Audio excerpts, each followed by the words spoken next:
our lizard pose and pigeon pose series. My recommendation is to be nice and warm before you do either of these two poses.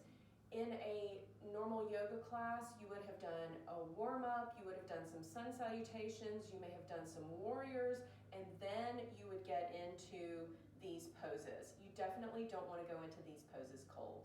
So, getting started, we're going to bring our hands on our mat. We're going to bring our toes under our feet, lift our hips up to come into downward dog. On your inhale, reach up with your right leg. Bend the right knee, open up the right hip. Inhale, re-extend that right leg. Swing the foot up to the outside of the right hand. Drop the left knee down and on the mat. Let your toes relax down and on the mat. So we're really opening up this left hip. Now we can also open the outside of the right hip by dropping to the outside of that right foot, letting the knee just fall out to the side. Here you have some choices. If you have a yoga block, you may want to take it, place it in front of you, and you can drop your forearms down and on the yoga block and let your head go. If you still feel like you could use more of a stretch here, you can let that block, just keep it out to the side and drop all the way down to your forearms here. Whichever version we choose, hands, block, or forearms all the way down and on the mat, we want to just let our head go. And we're going to hold here for 5 to 10 breaths. When you're ready to come up and out of this posture, you're going to bring your hands back down and on the mat. You're going to bring your right foot down and on the mat. Bring the left toes under the left foot. Re-extend that left leg. Take a big breath in.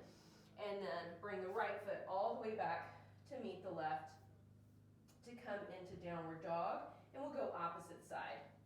Reach the left leg back. Bend the knee, open up the hip. Inhale, re-extend.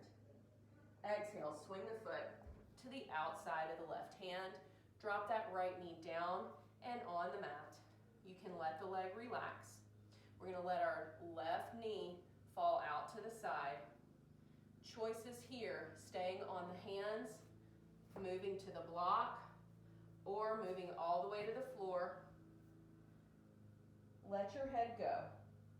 Hold 5 to 10 breaths.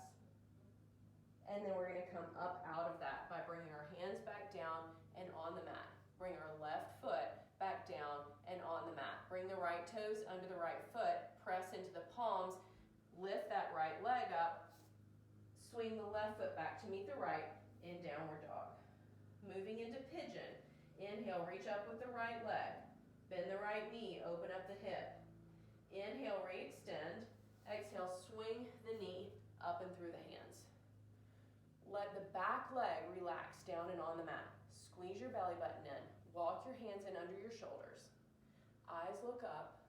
Open up the chest. We want to try to square up our hips. If you need to use a block, you can place it under your hip to square up those hips. We're going to walk our hands forward as we keep the extension that we found in our upper body and let that body rest all the way down and on the mat. You're going to hold here for 5 to 10 breaths. To get out of this pose, we walk our hands all the way back in under our shoulders. Bring your toes under your back foot. Press into the palms, slide right foot back to meet the left. And then we'll go opposite side. Inhale, reach the left leg high. Bend the knee, open the hip. Inhale, re-extend. Exhale, swing the knee up and through the hands.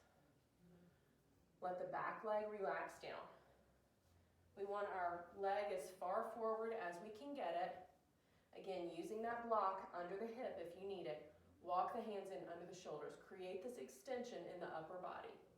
And then walk those hands all the way out, keeping that upper body extension until you can drop your head down and on your mat. 5 to 10 breaths here.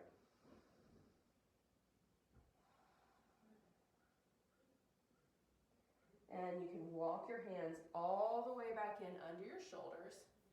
Now we're going to get out of this by just letting our hip drop to the mat and swing the leg around.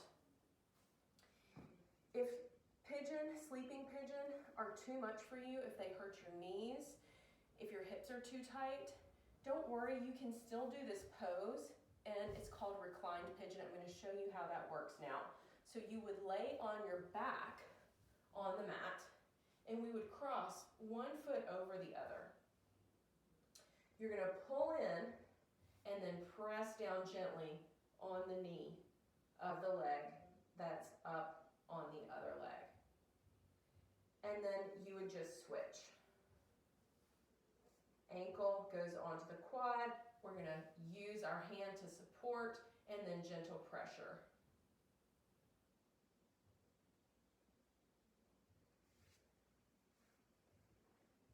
So either one you choose the one that works best for you. Both of these are great hip openers and are really good for people who are dealing with back pain, sciatic issues. So just make sure you're nice and warm before you get into either of these poses, but they're really, really good and very beneficial. All right, thank you.